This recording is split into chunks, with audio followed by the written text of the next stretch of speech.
Hello there, Mayor, Mayor Pro Tem, council members, and members of the public.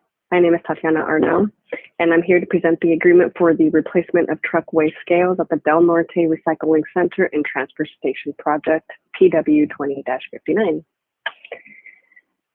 So the recommendation today is that the City Council approve and authorize the following for a total of $3,576,216 in project funds for the replacement of truck waste scales at the Del Norte Recycling Center and Transfer Station Project, specification number PW 20-59, or otherwise known as project number 216803.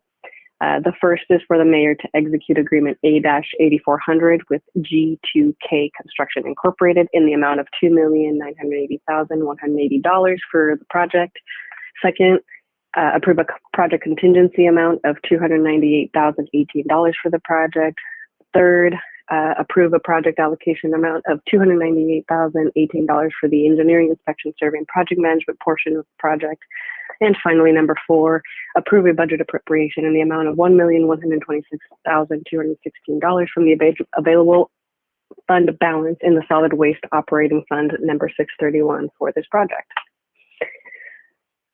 So the Del Norte Recycling Center and Transfer Station, or what we refer to as the MRF, was constructed back in 1995, and those existing scales are original to the MRF.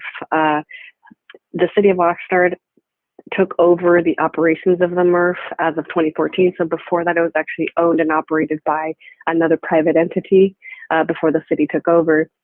Basically, these scales process an average of anywhere between 900 and 1,100 tons of solid waste daily, with a traffic volume of nearly 500 vehicles per day, and are absolutely an essential component of the MRF's everyday operation. Due to the age of the equipment, remember this was installed in 1999, so it's quite old at this point. The wear and tear that's been caused by constant use and exposure to the elements, these truck scales are basically failing at a rapid rate. They've exceeded their design life, which has resulted in expensive and extensive repairs, prolonged delays due to the repairs in terms of trucks backing up and not being able to process them in a timely manner. So, you know, they're getting bottlenecked, and it's affecting the normal daily operations. And with that comes a potential loss in revenue due to the scale inaccuracy as well. You know, these are over 20-year-old scales, and at this point, the accuracy of them is in question.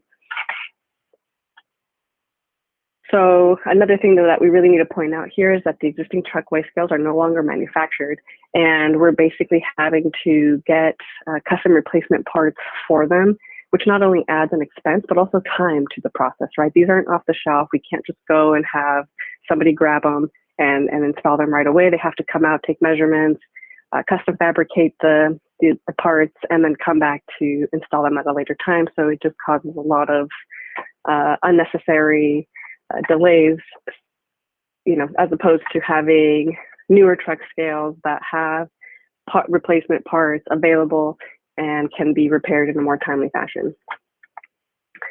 So currently there are only 2 legal for trade truck waste scales that are causing major delays when one is not operating and in need of repair. Here's a photo of both of these. And why we bring that up is because we're actually trying to add an additional scale at the facility to help improve traffic flow as well. Here's a photo of a truck waste scale over at the Simi Valley landfill. So it's a local landfill, and this is what essentially the new ones will look like. They're above grade, meaning that it actually will help us in maintaining these if they're above grade.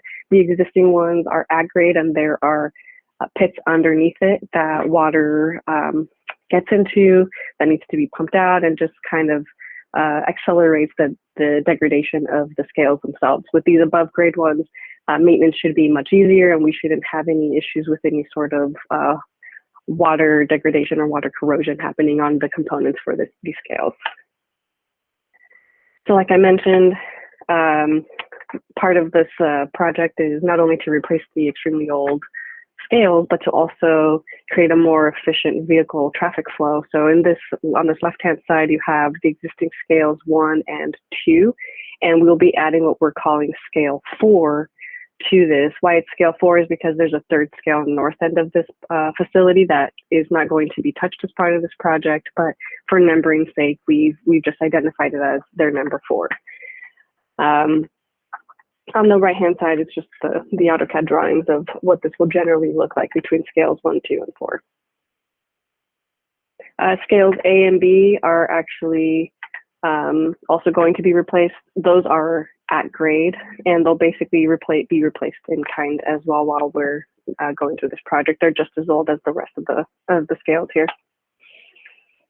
So the notice inviting formal bid for this project was published on September 16th with the bids due on October 13th. 2 bids were received and evaluated, with G2K Construction Incorporated coming in as the low bidder at $2.98 million.